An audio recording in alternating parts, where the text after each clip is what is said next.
Sri Sai Satcharita, Chapter 2. Object of writing the work: Incapacity and boldness in the undertaking. Hot discussion. Conferring significant and prophetic title of Hemadpant. Necessity of a Guru. In the last chapter, the author mentioned in the original Marathi book that he would state the reason that led him to undertake the work and about the persons qualified to read the same, and such other points. Now, in this chapter, he starts to tell the same. Object of writing the work. In the first chapter, I described Sai Baba's miracle of checking and destroying the cholera epidemic by grinding wheat and throwing the flour on the outskirts of the village. I heard other miracles of Sai Baba to my great delight, and this delight burst forth into this poetic work. I also thought that the description of these miracles of Sai Baba would be interesting and instructive to his devotees and would remove their sins, and so I began to write the sacred life and teachings of Sai Baba. The life of the saint is neither logical nor dialectical. It shows us the true and great path. Incapacity and boldness in undertaking the work. Hemadpant thought that he was not a fit person to undertake the work. He said, "When I do not know the life of my intimate friend, nor do I know my own mind, then how can I write the life of a saint or describe the nature of incarnations, which even the Vedas were unable to do? One must be a saint himself before he could know other saints. Otherwise, how can I describe the glory? To write the life of a saint is the most difficult, though one may as well be able to measure the depth of the water of the seven seas or enclose the sky with cloth trappings. I knew this was the most venturous undertaking which might expose me to ridicule. I therefore invoked Sai Baba's grace. The premier poet, saint of Maharashtra, Sri Dhyaneshwar Maharaj, has stated that the Lord loves those who write the lives of saints, and the saints also have their own peculiar method of assigning the service which the devotees long for. The saints inspire the work. The devotee becomes only an indirect cause or an instrument to achieve the end. For instance, in 1700 Shaka year, the poet Mahapati aspired to write the lives of saints. Saints inspired him and got the work done. So also in 1800 Shaka year, Das Ganu's service was accepted. The former wrote 4 works: Bhakta Vijaya, Santa Vijay, Bhakta Leelamrut and Sant Leelamrut, while the latter wrote 2, Bhakta Leelamrut and Sant Kathamrut, in which the lives of modern saints were described. In chapters 31, 32, 33 of Bhakta Leelamrut and in chapter 57 of Sant Kathamrut, the life and teachings of Sai Baba are well depicted. These have been separately published in Sai Leela magazine, numbers 11 and 12, volume 17.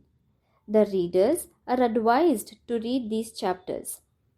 So also, Sai Baba's wonderful Leelas are described by Mrs. Savitribai Raghunath Tendulkar of Bandra in a small book named Sri Sainath Bhajan Mala. Das Ganu Maharaj also has composed various sweet poems on Sai Baba. A devotee named Amidas Bhavani Mehta has also published some stories of Sai Baba in Gujarati. Some numbers of Sainath Prabha, a magazine published by Dakshina Bhiksha Sanstha of Shirdi, are also published. Then the question of objection comes in that while so many works regarding Sai Baba are extant, why should this Satcharita be written? And where is the necessity? The answer is plain and simple. The life of Sai Baba is as wide and deep as the infinite ocean, and all can dive deep into the same and take out precious gems of knowledge and bhakti, and distribute them to the aspiring people. The stories, parables, and teachings of Sai Baba are very wonderful. They will give peace and happiness to the people who are afflicted with sorrows and heavily loaded with miseries of this worldly existence, and also bestow knowledge and wisdom, both in worldly and in spiritual domains. If these teachings of Sai Baba, which are as interesting and instructive as the Vedic lore, are listened to and meditated upon, the devotees will get what they long for, that is, union with Brahma, mastery in eightfold yoga, bliss of meditation, etc. So, I thought that I should call these stories together. That would be my best upasana. This collection would be most delightful to those simple souls whose eyes were not blessed with Sai Baba's darshan. So I set about collecting Sai Baba's teachings and expressions, the outcome of his boundless self-realization. It was Sai Baba who inspired me in that matter. In fact, I surrendered my ego at his feet and thought that my path was clear, and that he would make me quite happy here and in the next world. I could not myself ask Sai Baba to give me permission for this work.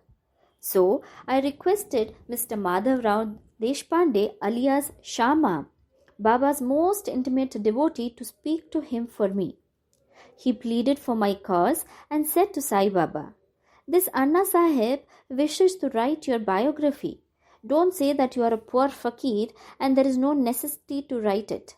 But if you agree and help him, he will write, or rather, your grace will accomplish the work.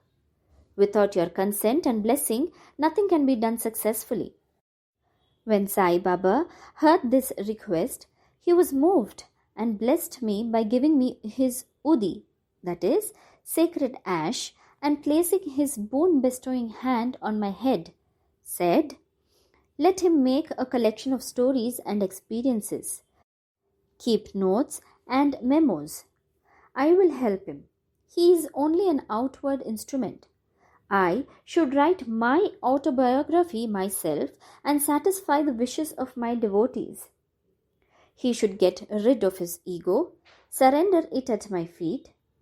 He who acts like this in life, him I help the most.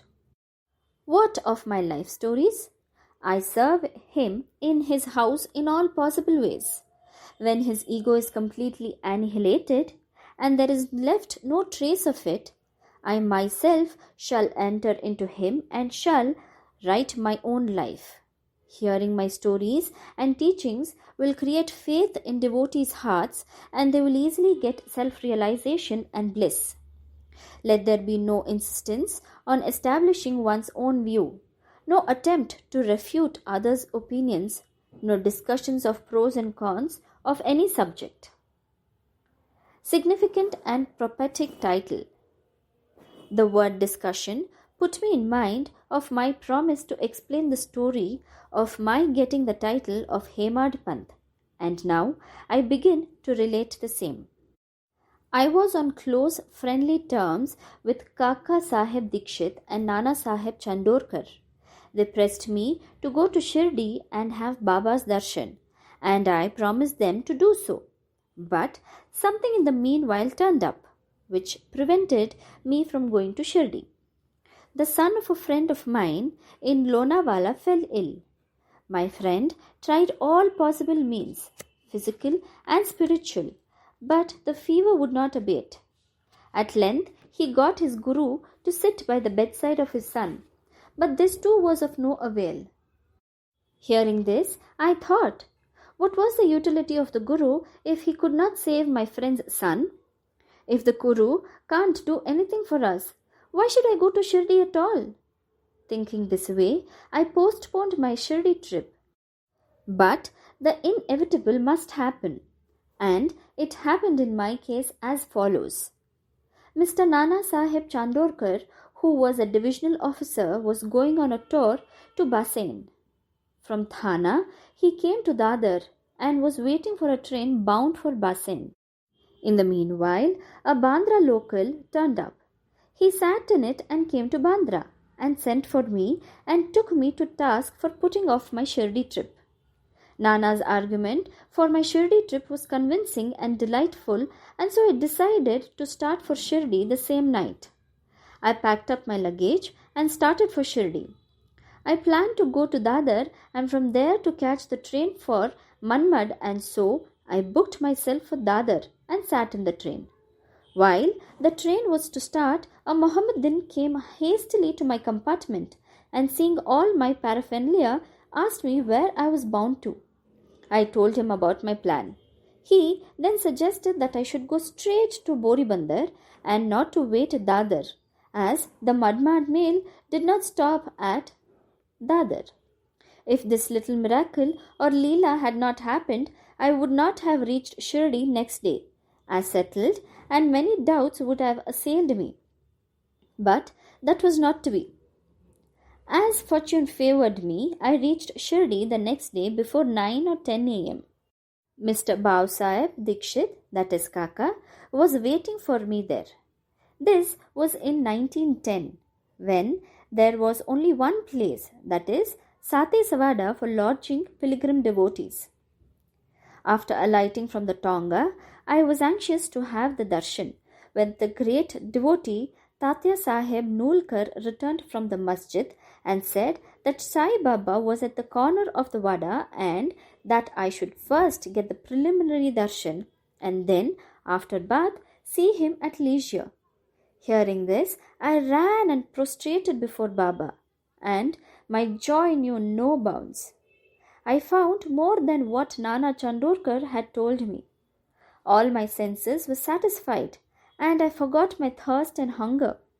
The moment I touched Sai Baba's feet, I began a new lease of life. I felt myself much obliged to those who spurred and helped me to get the darshan, and I considered them as my real relatives, and I cannot repay their debt. I only remember them and prostrate mentally before them. The peculiarity of Sai Baba's darshan, as I found it, is that by his darshan our thoughts are changed. The force of previous actions is abated, and gradually non-attachment or dispassion towards worldly objects grows up. It is by the merit of actions in many past births that such darshan is got. And if only you see Sai Baba, all the world becomes or assumes the form of Sai Baba. Hot discussion. On the first day of my arrival in Shirdi, there was a discussion between me and Bala Sahib Bate regarding the necessity of a guru. I contended, why should we lose our freedom and submit to others? When we have to do our duty, why a guru is necessary? One must try his best and save himself. What can the guru do to a man who does nothing but sleeps indolently? Thus, I pleaded free will, while Mr. Bate took up the other side, that is, destiny, and said, whatever is bound to happen must happen. Even great men have failed. Man proposes one way, but God disposes the other way. Brush aside your cleverness, pride, or egoism won't help you. This discussion, with all its pros and cons, went on for an hour or so, and as usual, no conclusion was arrived at. We had to stop the discussion ultimately, as we were exhausted. The net result of this was that I lost my peace of mind and found that unless there is a strong body consciousness and egoism, there would be no discussion. In other words, it is egoism which breeds discussion. Then, when we went to the masjid with others, Baba asked Kaka Sahib Dikshit the following. What was going on in the Satiswada? What was the discussion about? And staring at me, Baba further added, what did this Hemadpant say? Hearing these words, I was much surprised. The masjid was at a considerable distance from Satewada, where I was staying and where the discussion was going on. How could Baba know our discussion unless he be omniscient and inner ruler of us all. I began to think why Sai Baba should call me by the name Hemadpant. This word is a distorted form of Hemadripant. This Hemadripant was a well-known minister of the kings Mahadev and Ramdev of Devagiri of the Yadav dynasty. He was very learned, good-natured, and the author of works such as Chaturvarga Chintamani and Raj Prashasti.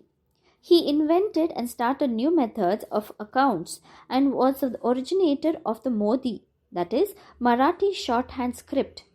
But I was quite the opposite, an ignoramus and of mediocre intellect. So I could not understand why the name or title was conferred upon me.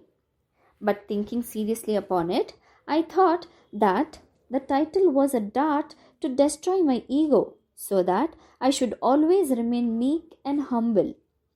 It was also a compliment paid to me for the cleverness in the discussion. Looking into the history, we think that Baba's word, calling Mr. Dobrkar by the name Hemadpant, was significant and prophetic, as we find that he looked after the management of Sai Sansthan very intelligently, kept all the accounts nicely, and was also the author of such a good work, Sai Sacharita, which deals with such important and spiritual subjects as Dhyan, Bhakti, dispassion, self-surrender, and self-realization. About the necessity of a guru. Hemadpant had left no note, no memo about what Baba said regarding this subject, but Kaka Sahib Dikshit had published his notes regarding this matter. Next day, after Hemadpant's meeting with Sai Baba, Kaka Sahib went to Baba and asked, "Baba, where to go?" Baba said, "High up." Then the man said, "Where is the way?" Baba said, "There are many ways leading there. There is one way from here, that is Shirdi also. The way is difficult. There are tigers and wolves in jungles on the way." I, Kaka Sahib, asked, "But Baba, what if we take a guide with us?" Baba answered, "Then there is no difficulty. The guide will take you straight to your destination, avoiding wolves, tigers, and ditches, etc. on the way. If there be no guide, there is the danger of you being lost in the jungles or falling into ditches." Mr. Dabolkar was present on this occasion, and he thought that this was the answer Baba gave to the question whether Guru was a necessity, and he thereupon took the hint that no discussion whether man is free or bound is of any use in spiritual matters. But on the contrary, real Paramartha is possible only as a result of the teachings of the Guru, as is illustrated in this chapter of the original work, in the instances of great avatars like Ram and Krishna, who had to submit themselves to their gurus Vashishta and Sandipani respectively, for getting self-realization, and that the only virtues necessary for such progress are faith and patience. Om Sai Ram.